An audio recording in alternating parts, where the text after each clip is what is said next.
So question number 9, we are speeding towards a brick wall at a speed of 24.6 meters per second, the wall being only 30.5 meters away.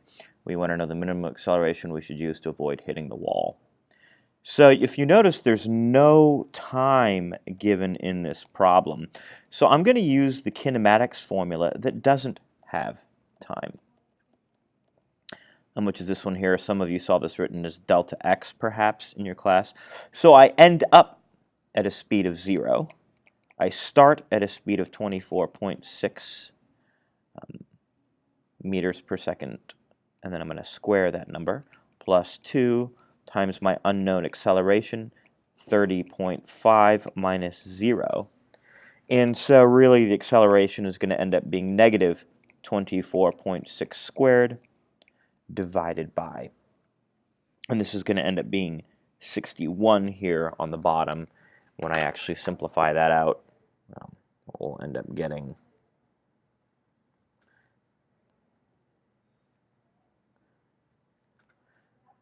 when we actually get that number, sorry, give me a second,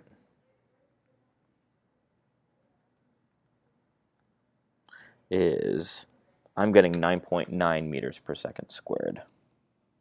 9.92 meters per second squared.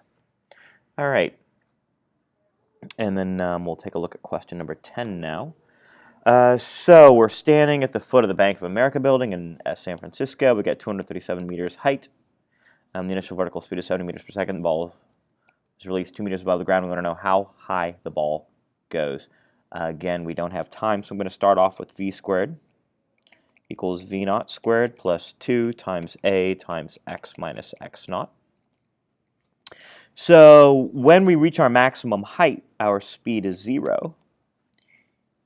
And we're going to say that v naught squared, that's 70 squared, plus 2. And gravity's acceleration is negative 10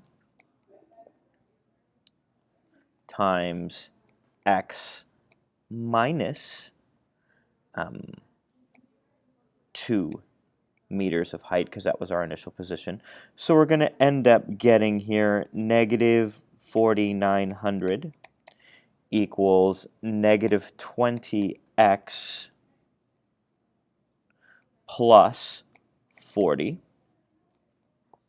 And that's going to give me 4,860 equals 20x when I simplify.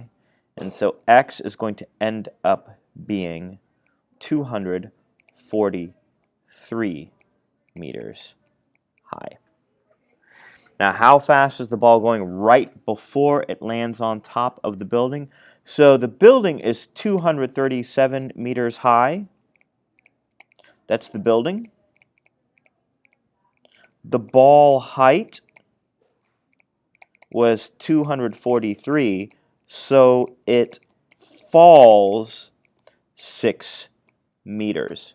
So let's actually use the falling to the top of the building from the maximum height. So we're here, and here's the top of the building. Let's just use this 6 meters of distance to get the speed. So we will say v squared equals v naught squared plus 2a x minus x naught. That's going to be, I have an unknown speed is going to equal 0 squared plus 2 times acceleration due to gravity times this 6 meters. So v squared ends up being the square root of 120. So v squared is 120. V ends up simply being, when we calculate this,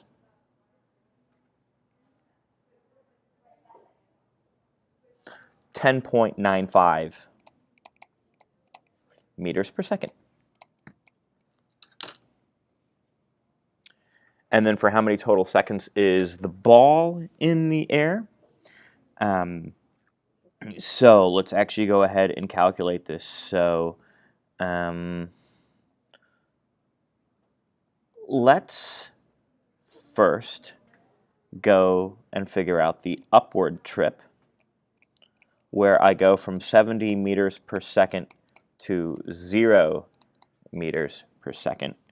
And what's going on with this is I'm going to say V is AT plus V naught. So we're going to say, hi star, we're going to get 70. Whoops, I end up at 0. My acceleration due to gravity is negative 10 times t plus 70. So the upward trip part takes me 7 seconds. Now the downward trip part, I fall 6 meters from rest. So let's get that time. So I have x is 1/2 at squared plus 0 times t plus 0. 6 is 1/2 times 10 times t squared. So that 6 over 5 is t squared. So that little extra t there is going to be the square root of 6/5, whatever that is. What a weird number. 1.1.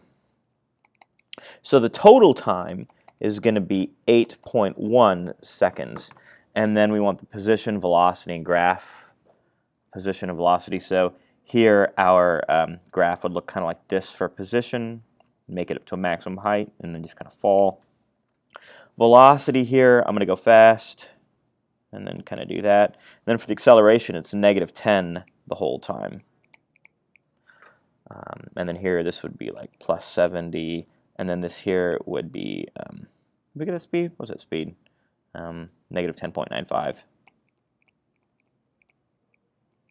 meters per second. Then here, this would be like 243. And this here would be like 237. So that's kind of a neat little graph. And then this would actually be 2 meters right here if we were labeling that. My idea would actually be that you would label these little things on your graph. But again, it's kind of our first day back at school in AP. So that is question number 10.